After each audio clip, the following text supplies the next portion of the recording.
अब हम important books पर आ जाते हैं। मैं अगर आपको स्क्रीन पर शो हो रहा है तो बहुत अच्छी बात है, अदरवाइज मैं आपको यहां पर इसके बारे में बताता चलता हूं। राइट, क्लियर है? चलिए हम लोग अब इसको शुरू करते हैं। सबसे पहले जब हम किताबों को पढ़ते हैं तो आप लोग इंटरनेट पे जाते हैं और किताबों की लिस्ट ले आते हैं, और कई बच्चों ने मुझे फोटो भेजा कि सर वो जाके उन्होंने मोटी मोटी किताबें खरीद ली। कभी भी ये गलती मत करिएगा अगर आप बिगिनर हैं तो। अगर आप बिगिनर हैं तो आप सबसे पहले आप स्टेप बाय स्टेप बुक्स पढ़ी जाती है। बिल्कुल सही बात है। बुक्स क्यों पढ़ी जाती है? सबसे पहली बात जो आपसे क्वेश्चन होगा, ये बुक्स का पर्पस क्या होता है? आपको पता है ये सबसे बड़ा आपका साधन है। मैं ये मान के चल रहा हूं कि सिलेबस आपने स्टेप 1 में ले लिया। अगर आप सिलेबस नहीं पढ़ पाए हैं तो अभी बुक्स पर मत जाइएगा, मैं आपको बार बार मना कर रहा हूं। एक गलत स्टेप होगा और आपके लिए किताबें जो होंगी वो बर्बाद हो जाएंगी। आप कहीं पर भी मुझे पूरे इंडिया में जाइए और सोच के खोज के मुझे दिखा दीजिए, क्या यूपीएससी के लिए आज तक कोई सिलेबस या कोई बुक इस तरह बनाई गई है उस पर लिखा हो कि यूपीएससी द्वारा रिकमेंडेड बुक? कभी नहीं। सारी यूनिवर्सिटी की बुक्स हैं, एनसीईआरटी की बुक है, कोई भी स्पेशलाइज बुक नहीं है। यानी वही ग्रेजुएशन का स्टूडेंट पढ़ रहा है, वही यूनिवर्सिटी का स्टूडेंट पढ़ रहा है, उसी से आपको कंपटीशन देना है। यानी आपको अपनी बुक्स में से अपना फैक्ट निकालना आना चाहिए, अपना कॉन्सेप्ट निकालना आना चाहिए। तो उसके लिए सबसे बढ़िया तरीका कौन सा होगा? आपको सिलेबस आपका पढ़ा होना चाहिए, प्रीवियस ईयर पेपर पढ़ा होने चाहिए। अब मैं मानता हूं कि आपने दोनों स्टेप कवर कर लिए। अब हम आ जाते हैं बुक्स पे। अब बुक्स का पहला पर्पस क्या होता है? बुक्स का पहला पर्पस ये जानिए। बुक्स नंबर 1 सबसे पहले आपको आपके सब्जेक्ट के साथ इंट्रोड्यूस कराती है। आपका जो भी सब्जेक्ट है, हिस्ट्री, ज्योग्राफी, पॉलिटी, उसके साथ आपको लगातार इंट्रोड्यूस कराती है। अब जब इंट्रोडक्शन होता है और पहला इंट्रोडक्शन अगर बहुत टफ हो जाए, बहुत कठिन हो जाए, तो ये बहुत ही इंपॉर्टेंट है कि आप अपने सब्जेक्ट से अपना इंटरेस्ट खो दो। मैंने एक वर्ड यूज किया, इंटरेस्ट। यकीन मानिए आपका दोस्त और दुश्मन यही है, ये रुचि जिसे हम लोग कहते हैं। अगर किसी सब्जेक्ट में, किसी भी चीज में अगर आपका इंटरेस्ट है तो आप घंटों उसमें फोकस कर सकते हैं, आप उस काम को कर सकते हैं। लेकिन याद रखिएगा, अगर किसी चीज में आपका इंटरेस्ट नहीं है तो आप एक चीज हो जाता है, इसको हम लोग कहते हैं बोर होना, ऊब जाना। और जब आप बोर होना किसी चीज से शुरू कर देते हैं तो फिर वो चीज के ना तो नोट्स बनेंगे, ना वो चीज याद होगी आपको कभी, और ना कभी आप उसके मास्टर हो पाएंगे, कभी भी उस एग्जाम में उसको अच्छे से नहीं कर पाएंगे। ये आपने भी अगर महसूस किया होगा, ईमानदारी से मुझे बताइएगा जितने भी बच्चे मुझे सुन रहे हैं, क्या बोरियत, बोर हो जाना आपको आपके सब्जेक्ट से दूर करता है? या जब आप पढ़ाई करते हैं तो बोर हो जाना, यार मेरे को नहीं रिवाइज करना है, नहीं नोट्स बनाना है, बहुत बुरा लग रहा है मुझे। क्या कभी आपको स्टडीज में बोरियत का सामना करना पड़ा है और बोरियत की वजह से वो सब्जेक्ट आपको भारी लगने लगा है? अगर मेरी बात आप तक पहुंच रही होगी, बहुत साइंटिफिक मैं बात करता हूं, हमेशा हर चीज के पीछे का साइंस जरूर ढूंढता हूं। क्या ऐसा हुआ है कि बोरियत की वजह से आपको सब्जेक्ट टफ लगा हो, आपने नोट्स भी बना लिया तो आपका पढ़ने का मन नहीं हो, रिवाइज करने का मन नहीं हो रहा है, ठीक है, नोट्स बनाने का मन नहीं हो रहा है, उस किताब को दोबारा पढ़ने का मन नहीं हो रहा है, क्योंकि आप बोर हो जा रहे हैं, उसमें आपको मजा ही नहीं आ रहा है, ठीक है? जो बोरियत होती है ये बड़ा इंपॉर्टेंट सेगमेंट है, और मैं ऐसा नहीं कि हजारों की संख्या में बच्चों से बात करने के बाद कह रहा हूं, ये वो कारण है जो आपको आपके सब्जेक्ट से बहुत दूर लेकर चला जाता है।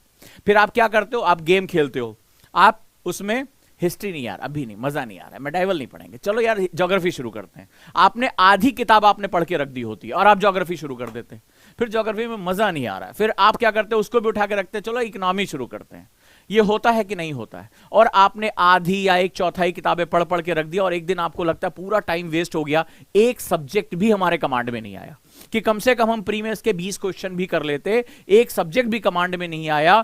फिर आप डिसाइड करते हैं इस साल प्री नहीं देंगे, पहली बार में किसी का प्री नहीं होता है, चलो यार अगली बार हम ट्राई करेंगे। होता है कि नहीं होता है?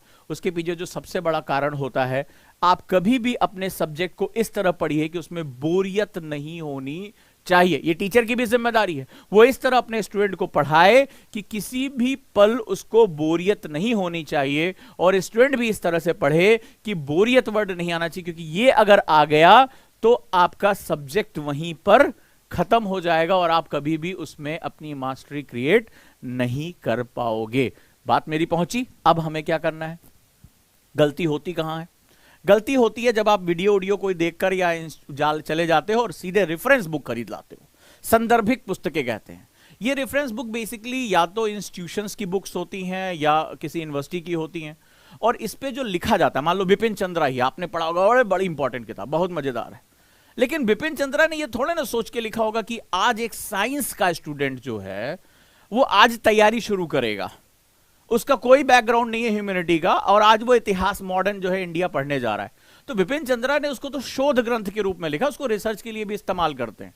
तो वो मान के चलते कि यार इसका जो माइंड सेट जो होगा वो इतना हायर लेवल पे होगा कि इसको बेसिक चीजें समझ में आ रही होंगी। और आप तो आज पहले दिन आपने आज जो है नारियल फोड़ा है, आज आपने जो है माथे पे तिलक लगाया है, आज जो है आपने जो है वो शुरुआत की यूपीएससी की, तो आप कैसे कर पाओगे? तो इसके लिए जरूरी है कि आप पहले बेसिक लैंग्वेजेस को सीखो और बेसिक जो आपकी बुक्स है उनको पढ़ना सीखो।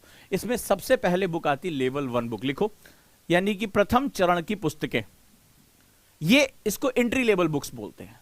ये सब्जेक्ट से आपका परिचय कराती हैं। ये बिना भाषा की जटिलता में गए, बिना शोध यानी बिना रिसर्च वाली जो है नॉलेज भारी भारी गए, ये सिंपली आपको इंट्रोड्यूस कराती हैं सब्जेक्ट क्या है। क्या करती हैं? ये बताती हैं कि सब्जेक्ट क्या है। इंट्रोडक्शन, इसको हम लोग एंट्री लेवल बुक्स बोलते हैं, लेवल 1 बुक्स। क्लियर है? तो चलिए उसको लिखिए कि एंट्री लेवल बुक्स क्या होती हैं। सबसे पहले मैं जैसे बताता हूं, इसमें सबसे बेहतरीन जो बुक्स हैं वो एनसीईआरटी की बुक्स हैं। ठीक है, सबसे एनआईओएस की भी अच्छी बुक्स हैं। एनसीईआरटीज इजीली अवेलेबल हैं, सभी के लिए अवेलेबल है। और इसमें जो विद्वानों की एक श्रृंखला होती है वो ये किताबों को तैयार करती है, और किताबों को लेवल वाइज तैयार किया गया। मतलब छठी क्लास का बच्चा, अब छठी क्लास के बच्चे का दिमाग सोचिए कि उसको सिखाना है, तो उसमें कार्टून्स, कैरेक्टर, कहानियां, ये सब के माध्यम से बातचीत करती हुई किताबें। कौन सी किताबें? बातचीत करती, यानी इसमें भाषा और जो शोध है यानी कि रिसर्च का जो भार है वो इसमें नहीं है। बहुत क्लियर टर्म से बोल रहा हूं, इसमें शोध और रिसर्च का भार नहीं है, वो तो तुम्हें ग्रेजुएशन के बाद मिलना है। तो इसमें क्या होगा, इसमें बहुत सिंपलिस्टिक वे में ये इंफॉर्मेटिव किताबें हैं। तो सबसे पहले जो भी हमारे बिगिनर स्टूडेंट हैं वो एनसीईआरटी की शुरुआत कर सकते हैं। ठीक है, अब एनसीईआरटी में जैसे इतिहास, हिस्ट्री हो गया, तो हिस्ट्री में आप क्या कर सकते हैं? हिस्ट्री आप नई या पुरानी जो भी आपको मिल जाए, नई पढ़े तो ज्यादा अच्छा है, अगर नहीं तो आप पुरानी केवल हिस्ट्री में पढ़ सकते हैं। इतिहास 6 to 12, कौन सी? 6 to 12। अब इस वीडियो के डिस्क्रिप्शन में मैंने इसमें कौन कौन से पॉइंट्स पढ़ने, इसकी वीडियो मैंने आपका लिंक दे दिया है। जी हाँ, मैंने ये भी बना दिया है एक, आप इसके साथ जा सकते हैं, इसके डिस्क्रिप्शन में आपको लिंक मिल जाएगा कि पॉलिटी, हिस्ट्री, ज्योग्राफी में पॉइंट टू पॉइंट कैसे पढ़ें, यानी कौन सा चैप्टर पढ़ें, कौन सा पेज नंबर पढ़ें, मैंने ये तक आपको बता दिया है। तो उसके लिए आप वो वीडियो अलग से देख सकते हैं अगर आपको पूरी एनसीईआरटी 1 to Z नहीं पढ़नी है तो एनसीईआरटी न्यू और ओल्ड हिस्ट्री में चल सकती है। न्यू क्या प्रेफर करिए। ज्योग्राफी 6 से 12, 6 to 12 जो आप कौन सी पढ़ेंगे? न्यू पढ़ेंगे, इसमें ओल्ड नहीं पढ़ेंगे। बहुत उसके पीछे लॉजिक है, आप न्यू एनसीईआरटी पढ़ेंगे, लिखते जाइए। फिर पॉलिटी के लिए भी एनसीईआरटी 6 to 12 आप न्यू पढ़ेंगे। तो हिस्ट्री, ज्योग्राफी और पॉलिटी में आप 6 से लेकर 12वीं तक की आप जो है वो कोशिश करिए नई एनसीईआरटी को स्टडी करने का। डन हो गया? लिख लिया इसको? यस बताते जाओ। अरे ये भैया कौन है भाई, जो मैं अभी सेकेंड ईयर में हूं, तैयारी क्या बता रहा हूं मैं, सीरियसली कह रहा हूं। अभी ऑनलाइन हो, ऑनलाइन में मारने की सुविधा नहीं है, तो इतनी छड़ी मारता कि दिमाग से जाता। यही तो बता रहा हूं कि तैयारी कहां से शुरू करें। एक काम करो, सर के बल खड़े हो जाओ, तैयारी वहीं से शुरू हो जाएगी। क्या बता रहा हूं? तैयारी के बारे में तो बता रहा हूं, और क्या बता रहा हूं। ठीक है, तो पैराशूट स्टूडेंट्स बहुत ज्यादा डिस्टर्ब करते हैं। आगे आते हैं, साइंस के लिए आते हैं। तो साइंस कैसे पढ़ना है? एनसीईआरटी नई वाली 6 to 8, अब 12 तक मत जाना, 6 to 8 तक की एनसीईआरटी आपको एंट्री लेवल तक ले जाने के लिए मोर देन इनफ है। ठीक है, 6 to 2 जो है 8th, छठी, 7वीं और 8वीं, 3 क्लास की एनसीईआरटीज। आप इसके आगे एनसीईआरटीज में आपको अभी बहुत ज्यादा जाने की आवश्यकता नहीं है, लेकिन नहीं पढ़ना। अब इकोनॉमी में आ जाओ। इकोनॉमी में एनसीईआरटी नहीं पढ़नी है, बहुत ही कम इंफॉर्मेशन दी हुई है जो आपके काम की है। आज के समय में जो एनसीईआरटी मांग रहा है वो मैक्रो लेवल मांग रहा है। इसके लिए एक किताब है ईश्वर ढींगरा की। ठीक है, वो ईश्वर ढींगरा की, अगर आप इंडियन इकोनॉमिक डेवलपमेंट पढ़ना चाहते हैं, भारत का आर्थिक विकास एनसीईआरटी में, तो वो सिर्फ पढ़ सकते हैं। अदरवाइज ईश्वर ढींगरा की बुक आती है बेसिक जो है वो एनसीईआरटी बेस करके, लेकिन इनमें एलाबोरेशन ज्यादा अच्छे से समझाया गया, बेसिक कॉन्सेप्ट अच्छे से समझाया गया है। इकोनॉमी की ईश्वर ढींगरा की पतली सी किताब आती है, उसको आप ले सकते हैं। क्लियर है? तो इसमें एनसीईआरटी के साथ आप जो है वो क्या करिएगा, एक्सपेरिमेंट मत करिएगा। डन। अब आ जाते हैं, लेवल 1 कंप्लीट हो गया हमारा। अब मान लो लेवल 1 में आपको बहुत टाइम लग रहा है, तो एनसीईआरटी आंदोलन आप जानते हैं हमारा चल रहा है, आप दिए गए नंबर पे कॉल कर सकते हैं। एनसीईआरटी आंदोलन एक बहुत ही बेहतरीन बैच है जिसमें बहुत ही आसानी से पूरी एनसीईआरटी खत्म हो रही है। और इसके जो डिस्क्रिप्शन में आप चले जाइएगा, कैसे कैसे कौन कौन से टॉपिक्स पढ़ने एनसीईआरटी के, वो मैंने वीडियो बनाकर डाल दिया है। अब जब हमारा लेवल 1 खत्म हो गया और आपको अपने सब्जेक्ट का, इसको एनसीईआरटी में हम जब पढ़ते हैं तो एनसीईआरटी में हम बीटीएल पढ़ते हैं, बिटवीन द लाइन, यानी कि जो शब्द दिए गए हैं उसके बीच के निहितार्थ निकालते हैं। और इतना हमें जब इंट्रोडक्शन हो गया कि क्या होता है हमारा डेमोक्रेसी, चुनाव की प्रक्रिया क्या है, बेसिक हमारा साइंस क्या है, बायोलॉजी क्या है, फिजिक्स क्या है, बेसिक इकोनॉमिक्स किसे कहते हैं, मुद्रा क्या होती है, बैंकिंग क्या होता है, ये जब हमें बेसिक एक चीज पता चल जाती है तो हमें एक पिक्चर बननी शुरू हो जाती है। अब हम इन्हीं टॉपिक्स की गहराई में, यानी हम इसके अब रिसर्च में जा सकते हैं, और इसके लिए हम लेवल 2 में जाते हैं, जिसको हम लोग रेफरेंस बुक बोलते हैं। और प्री कम मेंस की आपको किताबें बता रहा हूं जो प्री कम मेंस दोनों में काम आएगी, और मैं आपको लॉजिक के साथ उसको बताऊंगा कि कैसे इसको पढ़ना है। चलिए सबसे पहले हम शुरू करते हैं इतिहास की किताबें। रेडी हो? इतिहास में पहला पार्ट होता है, इसको हम लोग विश्व इतिहास यानी वर्ल्ड हिस्ट्री बोलते हैं। काफी इंपॉर्टेंट है, आपको पता है ये मेंस में आता है, ये प्री में इसके पार्ट नहीं आते, ये मेंस में इसका पार्ट आता है और बहुत इंपॉर्टेंट पार्ट आता है। कौन सी किताब पढ़ें? सबसे पहले आप मिलमैन पे आती है लोवे की बुक, लोवे, ठीक है, तो मिलमैन पे आती है, लेकिन ये सिर्फ इंग्लिश मीडियम के लिए, हिंदी मीडियम के लिए किताब नहीं है, ठीक है। तो इनका जो एडिशन है, 4th एडिशन शायद चल रहा है, बहुत अच्छी किताब है। अगर वर्ल्ड हिस्ट्री आप करना चाहते हैं तो आप लोवे की बुक पढ़ सकते हैं, one of the best book मानी जाती है। हिंदी में आप कौन सी पढ़ेंगे? जैन एंड माथुर की बुक पढ़ सकते हैं। हिंदी मीडियम के लिए कौन सी किताब है? जैन और माथुर की किताब है, लिख लो इसको, जैन और माथुर।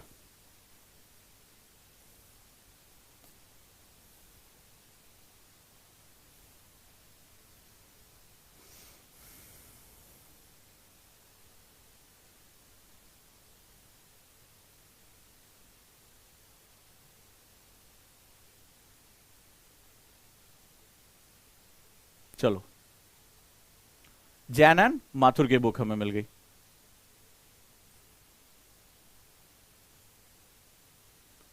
लिखते जाओ, इसमें इतना घबराने वाली बात नहीं, इतना कोई जो रॉकेट साइंस नहीं है जिसको मैं लिखा रहा हूं।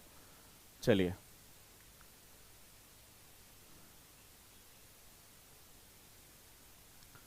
जैन एंड माथुर के बाद अगला है एंशिएंट हिस्ट्री, यानी कि प्राचीन भारत के बारे में बात करने जा रहे हैं हम लोग, ठीक है।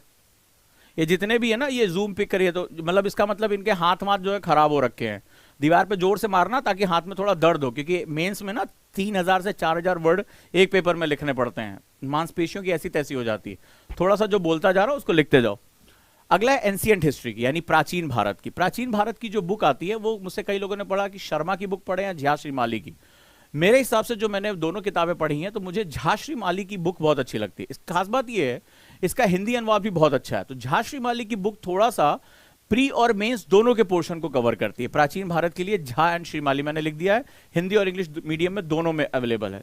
हिंदी भाषा विभाग इसका अनुवाद करता है, तो बहुत अच्छा अनुवाद है इसका, बहुत ही जो है ल्यूसिड है पढ़ने में ये। तो झा श्रीमाली की बुक आप इसमें पढ़ सकते हैं। अगर आपकी शर्मा की बुक है तो आप आर्य शर्मा भी बुक पढ़ सकते हैं, बट झा श्रीमाली का जो रिसर्च है और मैं देखता हूं जहां ओरिएंटेशन है वो बड़ी इंपॉर्टेंट है, ठीक है। तो आप वहां से भी उस किताब को उठा सकते हैं। नेक्स्ट वन, अगला है आर्ट एंड कल्चर। तो कला और संस्कृति के लिए आज की डेट में जो सबसे अच्छी बुक चल रही है वो जो है वो मैग्रा हिल पर आती है, नितिन सिंघानिया की किताब, ठीक है। तो नितिन सिंघानिया की आप किताब उसके साथ कर लें, कुछ पोर्शन आपको झा श्रीमाली मिल जाएगा और नितिन सिंघानिया के साथ इसको आप कवर कर सकते हैं। क्लियर है? अगला है मॉडर्न इंडिया, आधुनिक भारत। अब आधुनिक भारत में आपको बहुत सी किताबों के बारे में बताया गया होगा, ठीक है। मुझे जो व्यक्तिगत रूप से मॉडर्न इंडिया यानी आधुनिक भारत की जो किताब अच्छी लगती है उसका नाम है शेखर बंदोपाध्याय। शेखर बंदोपाध्याय प्लासी से विभाजन तक, फ्रॉम प्लासी टू पार्टीशन करके एक बुक आती है, और इसलिए ये बुक अच्छी क्योंकि इसमें बहुत ही कंटेम्प्रोरी डिस्कशंस दिए हुए हैं, ठीक है। तो ये किताब अगर आप पढ़ते हैं तो आपके लिए बहुत अच्छा रहेगा। कौन सी किताब? शेखर बंदोपाध्याय की फ्रॉम प्लासी टू पार्टीशन, यानी कि प्लासी से विभाजन तक। ये हिंदी इंग्लिश दोनों में आ रही है।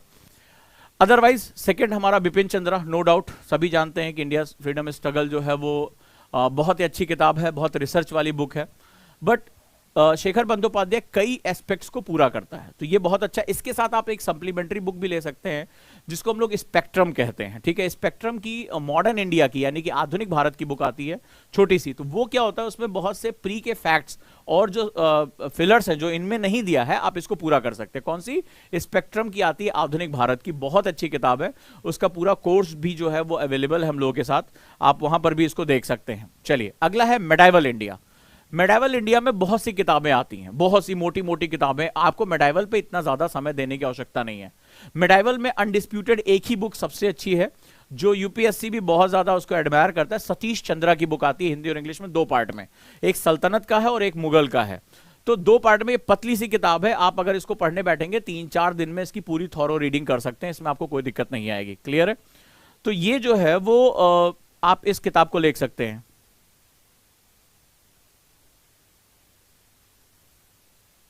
अब देखो एक सज्जन है, ये पूछ रहे हैं ह्यूमन राइट्स की कौन सी किताब ले, सीरियसली कह रहे हैं ना कि अगर इसे गुरुकुल जैसा सीजन होता तो अब तक तो पता नहीं कितना लाल कर दिया होता। अभी जो बता रहा हूं उस पर फोकस नहीं है, ठीक है। वही आधी छोड़ सारी को धावे, आधी मिले ना सारी पावे। देखो भैया जिंदगी तुम्हारी है, इसको नष्ट करना बर्बाद करना तुम्हारी जिम्मेदारी, कर लो, कौन मना कर रहा है। मेरा काम जो बताना है मैं कर रहा हूं। आगे आ जाए। ह्यूमन राइट्स का पता नहीं कौन सा जो है ये सिलेबस उठा रहे।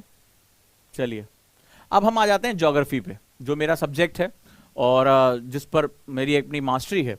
तो ज्योग्राफी के लिए सबसे अच्छी जो फिजिकल ज्योग्राफी, इसमें सबसे पहले भौतिक भूगोल हमें पढ़ना पड़ता है। तो जब भौतिक भूगोल में आप जाते हैं, राइट, भौतिक भूगोल में आप जब जाएंगे तो भौतिक भूगोल में सबसे पहला जो आपका टॉपिक है फिजिकल ज्योग्राफी, उसमें जीसी लियोंग अनडिस्प्यूटेड बहुत अच्छी किताब है, लेकिन ये इंग्लिश मीडियम की है। शायद इसका हिंदी अनुवाद आ गया है मार्केट में, मुझे कुछ लोगों ने बताया, अभी तक मैंने उसको देखा नहीं है। अगर जीसी लियोंग हिंदी में आपको मिल जाए तो फिर बहुत अच्छा है, अदरवाइज इंग्लिश मीडियम में आता है। और हिंदी मीडियम के लिए बुक आती है सविंदर सिंह की, ठीक है। ये इंग्लिश में भी आती है, हिंदी में भी आती है, तो आप इसको हिंदी मीडियम के बच्चे जो है सविंदर सिंह, फिजिकल ज्योग्राफी के पांचों जो हमारे पार्ट हैं, यानी कि जियोमॉर्फोलॉजी, इसके बाद क्लाइमेटोलॉजी, ओशिनोग्राफी, बायोज्योग्राफी जो ये पार्ट है, और जो हमारा एस्ट्रोजियोफिजिक्स है यानी खगोल विज्ञान, इस पार्ट के लिए that is Savinder Singh enough है आपके लिए, ठीक है। आप इसको पढ़ सकते हैं। सविंदर सिंह के दो पार्ट आते हैं, जियोमॉर्फोलॉजी की अलग आती है और भौतिक भूगोल यानी कि फिजिकल ज्योग्राफी की अलग आती है, जिसमें ये सारे पार्ट कवर होते हैं। तो आप कौन सा लेंगे? आप जिसमें सारे पार्ट जो है वो कवर हो रहे हैं, कौन सा? भूआकृतिक विज्ञान, खगोल विज्ञान, जो आपका जलवायु विज्ञान, समुद्र विज्ञान और जैव भूगोल का पार्ट जो कवर होता है वो आप यहां से कवर कर लेंगे। रट, बिल्कुल ठीक है। इसको आप जो है वो सबसे पहले शुरू करेंगे। इसके बाद है वर्ल्ड ज्योग्राफी। आ जाइए, हम लोग सेकेंड पार्ट पे पहुंच जाते हैं, राइट। अब हम लोग सेकेंड पार्ट पर पहुंचते हैं और वो हमारा है वर्ल्ड ज्योग्राफी, विश्व भूगोल।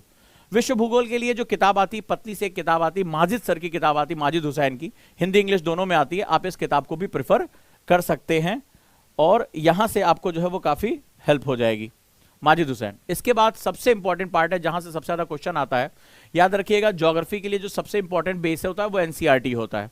इसके बाद इंडियन ज्योग्राफी, भारत के भूगोल के लिए जब आपको मेंस में अपने टॉपिक्स करने हैं तो उसके लिए मैं आपको दो किताबों का ऑप्शन दे रहा हूं।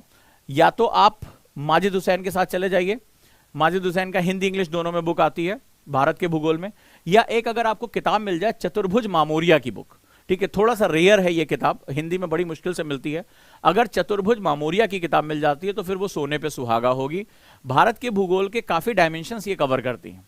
इसके साथ साथ कोई भी एक एटलस, चाहे वो ओरिएंट ब्लैक स्वैन हो, ऑक्सफोर्ड हो, टीटीके हो, कोई भी एक एटलस होना बहुत आपके लिए जरूरी है अगर आप ज्योग्राफी में पढ़ना चाह रहे हैं। एटलस को यूज कैसे करना है ये बात बता। जैसे मान लीजिए अभी आपने देखा कि फिलिस्तीन में हमला हुआ, ठीक है, ये आपने अभी न्यूज़पेपर में पढ़ा, न्यूज़पेपर ही आपका सबसे इंपॉर्टेंट। अब आपको क्या करना है, जिस जगह पर यह हमला हुआ है आपको तुरंत के तुरंत उसको मैप पर ही इसको लेकर आना। अफगानिस्तान के स्कूल में आपने देखा कि हमला हुआ और कई बच्चे जो है वो बहुत ही भयानक घटना थी। अब आपको क्या करना है, उस जगह पे जहां पर आतंकवादी हमला हुआ उसको आपको मैप पर पेंसिल से मार्क कर लेना है, या वहां पर एक स्केच पेन से डॉट लगाकर वहां पर स्टिक नोट लगाकर उसके पॉइंट्स 2-3 लिख लेने हैं। जो भी करंट में स्थान चल रहा है वही आपके एटलस को प्रिपेयर करने का सबसे अच्छा तरीका होता है, याद रखिएगा, यह सबसे महत्वपूर्ण है। चलिए आगे आ जाते हैं और अब हम पॉलिटी पर आते हैं, राइट। पॉलिटी पर, इंडियन पॉलिटी, भारतीय राजव्यवस्था पे। भारतीय राजव्यवस्था में एक्चुअली क्या होता है कि कई बार हमसे गलती हो जाती है, हम सीधे लक्ष्मीकांत उठा लेते हैं। आपने एनसीईआरटी पढ़ लिया, इंट्रोडक्टरी लेवल हो गया, लेकिन भारत का जो संविधान है और संविधान का जो डेवलपमेंट है वो पॉलिटी का सबसे कोर और सबसे, मेरे ख्याल से सबसे टफ हिस्सा लेकर जाता है। आप भी इस बात के लिए एग्री करते होंगे। जो कॉन्स्टिट्यूशंस के जो उसका डेवलपमेंट हुआ है, कॉन्स्टिट्यूशन से जो पावर्स मिली हुई हैं, यही सबसे पेचीदा पार्ट होता है। बाकी तो कार्यपालिका, विधायिका, ये इतना जो है वो डिफिकल्ट नहीं होता। तो आपको भारतीय संविधान की एक स्टडी करनी पड़ेगी और इसके लिए मुझे लगता है कि कई लोग डीडी बसु खरीद लाते हैं। अब डीडी बसु को पढ़ना, एक जब आपका उसमें समय बीत जाता है तब आपके लिए वो अच्छी होती है। मेरे हिसाब से सुभाष कश्यप, हिंदी और इंग्लिश दोनों में आती है, सुभाष कश्यप की बुक आपके लिए मोस्ट इंपॉर्टेंट बुक है, ठीक है। कौन सी? सुभाष कश्यप। सुभाष कश्यप में ये क्या होता है, ये कहानियों के फॉर्म में लिखी हुई है। अगर बहुत अच्छा पढ़ना चाहते हो तो एक बुक आती है ऑस्टिन की। अगर ऑस्टिन की बुक आपको मिल जाए और आप, मतलब ये अपनी स्टडी के लिए बता रहा हूं, कभी आप जैसे कहानियों के रूप में अगर आप उसको बैठ के पढ़ डालते हैं, आधा घंटा 1 घंटा ऐसे आप एंजॉयमेंट के लिए, अगर ऑस्टिन की बुक आप पढ़ ले जाते हैं, ये अब हिंदी में भी आने लगी है, मैंने देखा इसका अनुवाद आ गया है, इंग्लिश में भी आती है। अगर ऑस्टिन की बुक आप पढ़ ले जाते हैं तो आपको आंसर राइटिंग के लिए बहुत डेप्थ मिलेगी। लेकिन अगर नहीं पढ़ पाते हैं तो सुभाष कश्यप की बुक, ठीक है, नेशनल बुक ट्रस्ट पे आती है, एनबीटी पे, प्यारी सी किताब है, इसको कहानियों के रूप में पढ़ जाएं। इसके दो पार्ट आता है, हमारा संसद और हमारी संविधान। इसको आप पढ़ जाएं, संसद भले चाहे ना पढ़ें, लेकिन हमारा संविधान का एक बार पार्ट जरूर पढ़ लें। इसको आपको इसमें जो हमारा कॉन्स्टिट्यूशन का डेवलपमेंट है उसमें आपको बहुत मदद मिलेगी। इसके बाद इंडियन पॉलिटी की आप जानते हैं कि एम लक्ष्मीकांत, अनडिस्प्यूटेड अच्छी किताब है, लेकिन एम लक्ष्मीकांत पे कभी भी डायरेक्टली जंप मत करिएगा। अगर टीचर आपके साथ नहीं है तो अवॉइड करिएगा, क्योंकि एम लक्ष्मीकांत में भी बहुत सी ऐसी पेचीदा चीजें उसमें आप सिर्फ रटते हैं। मेरे सामने कई बच्चे आए जिन्होंने अनुच्छेद रट डाले थे, आर्टिकल, लेकिन वो उसका कोई भी आर्ग्यूमेंट्स नहीं बता पाए मुझे। तो ये आपको थर्ड स्टेज में लेकर जानी है। और इसके बाद एक और किताब आती है, इसमें पिछले कुछ समय से प्री और मेंस दोनों में क्वेश्चन आने लगे, गवर्नेंस का पार्ट है, ठीक है, जो सुशासन का पार्ट है। गवर्नेंस में भी लक्ष्मीकांत का एक अलग एडिशन आता है। आप में से शायद कई लोगों को नहीं पता होगा, पॉलिटी के अतिरिक्त गवर्नेंस की एक बुक आती है एम लक्ष्मीकांत की, बहुत प्यारी किताब है और ये आपके लिए बहुत महत्वपूर्ण है। पिछले और खासतौर पे अगर प्री में आप जाएंगे, बहुत ही ज्यादा क्वेश्चन, अब पॉलिटी से ज्यादा क्वेश्चन गवर्नेंस से आने लगे हैं, तो ये आपके लिए मोस्ट इंपॉर्टेंट है, लक्ष्मीकांत की ये किताब है। क्लियर है? चलिए आ जाइए इकोनॉमी पे। सबसे ज्यादा डिस्प्यूटेड, सबसे ज्यादा प्रॉब्लमैटिक अगर कोई पार्ट आपको सबसे ज्यादा रुलाएगा कोई पार्ट, तो आपको इकोनॉमी रुलाएगा, ठीक है, सबसे ज्यादा अगर कोई परेशान करेगा। क्यों? कोई सिंगल बुक नहीं है इसके लिए।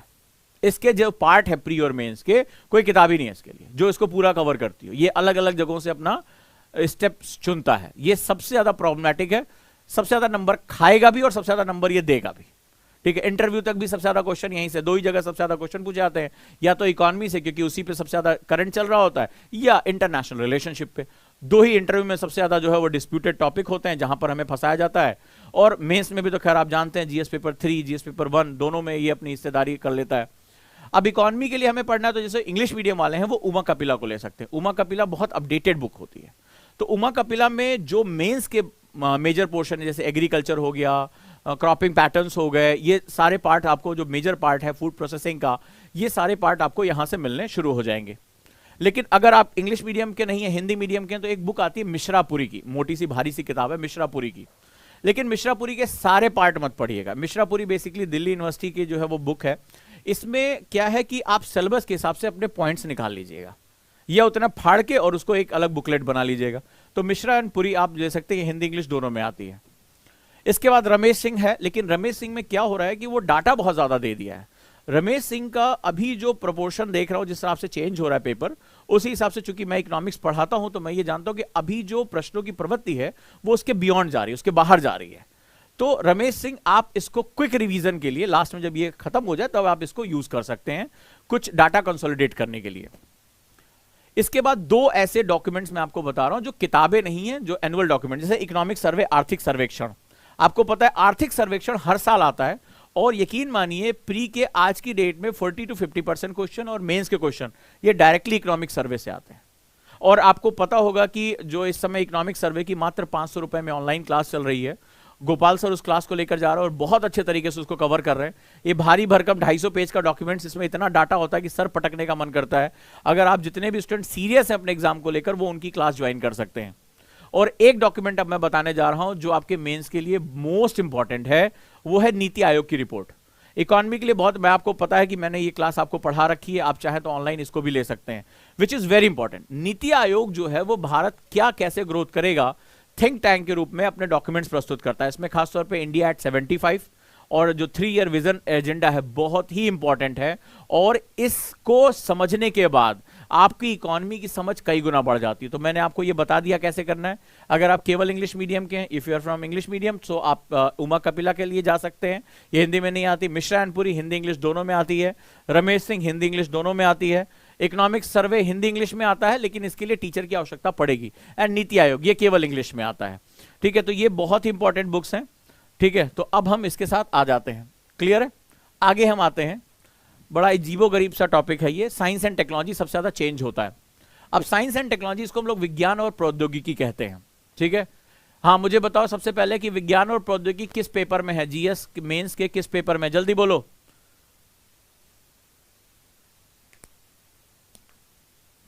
किस पेपर में है?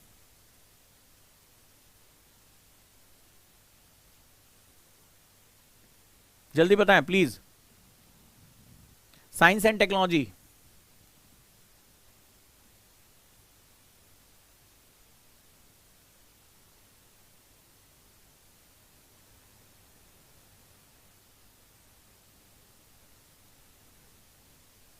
यस। जीएस पेपर 3, शाबाश। सिलेबस देखो यही होता है, अगर आप सिलेबस आपके पास नहीं तो कम्युनिकेशन ही आप मेरे से नहीं कर सकते, ठीक है। तो जितने बच्चों को ये नहीं पता है वो तैयारी ना कभी आज कर पाए हैं और ना कभी वो आगे जिंदगी में कर पाएंगे, ठीक है। आप न्यूज़पेपर कभी नहीं पढ़ पाओ, क्योंकि ये साइंस एंड टेक्नोलॉजी का बहुत बड़ा हिस्सा करंट का है। इकोनॉमी और साइंस एंड टेक ये आपके गले की हड्डी बनेगा आगे चल के, जब आप पढ़ोगे ना जीएस पेपर 3।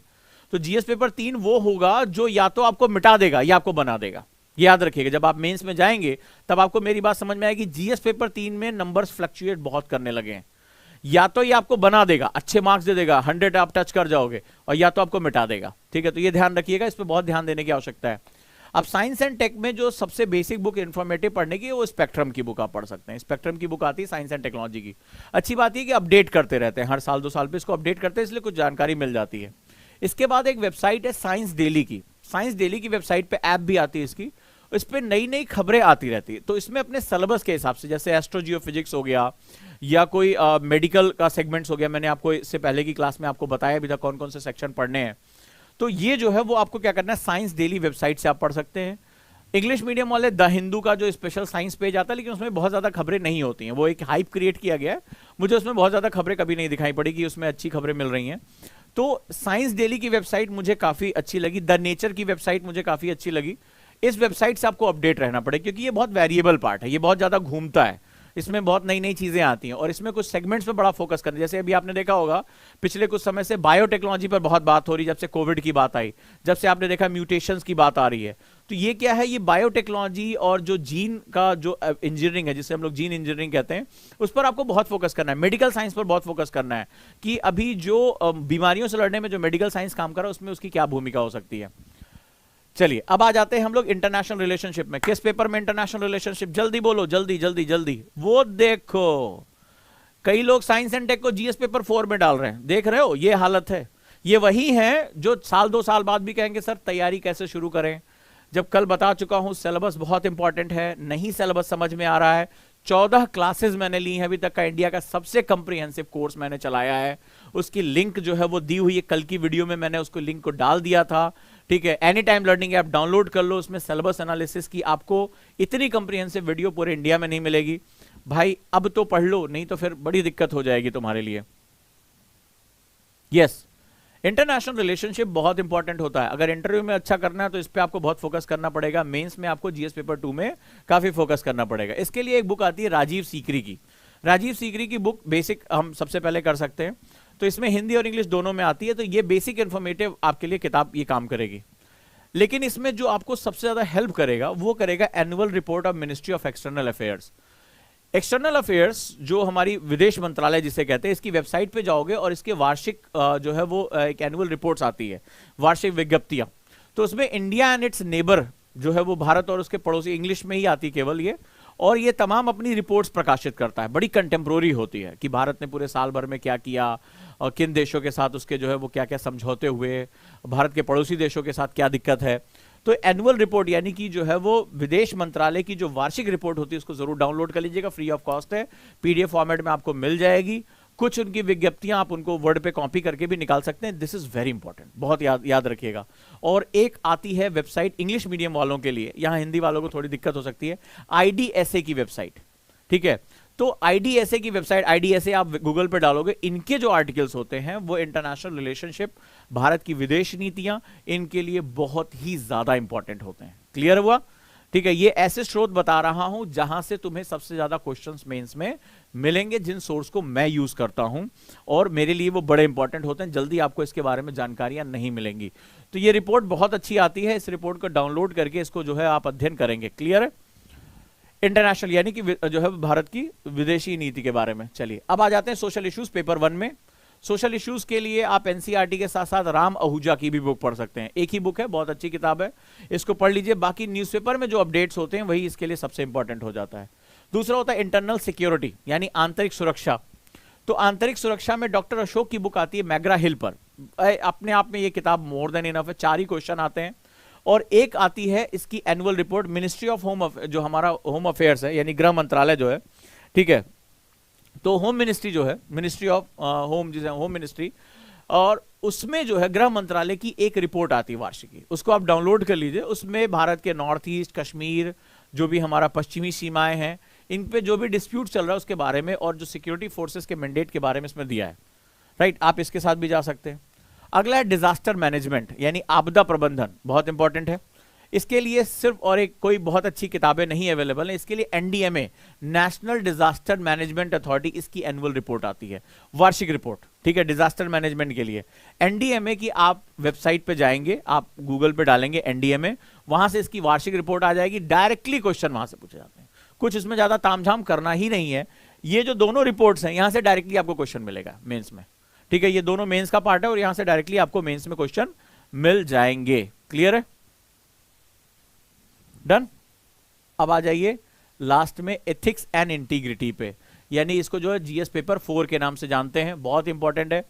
मुझे जो इसमें पसंद है वो लेक्सिकॉन पढ़ सकते हैं आप, लेक्सिकॉन हिंदी इंग्लिश दोनों में आने लगी है, और आप इस किताब को पढ़ सकते हैं। कोशिश इसमें करिएगा कि थ्योरी से ज्यादा इसमें केस स्टडी बड़ा इंपॉर्टेंट होती है, तो केस स्टडी की प्रैक्टिस बुक मार्केट में बहुत सी मिलती हैं, अलग अलग पब्लिकेशन पे आती हैं, केस स्टडी की प्रैक्टिस बुक ले लीजिएगा, ठीक है, ये आपके लिए बहुत इंपॉर्टेंट। तो लेक्सिकॉन पढ़िए, ठीक है, थोड़ा सा दर्शन का पार्ट है, और केस स्टडी का जो है वो प्रैक्टिस बुक आप ले लीजिए, जीएस पेपर 4 के लिए आपके लिए बहुत इंपॉर्टेंट है। इसमें जो सबसे इंपॉर्टेंट होता है वो होता है एग्जाम्पल के साथ अपना आंसर लिखना।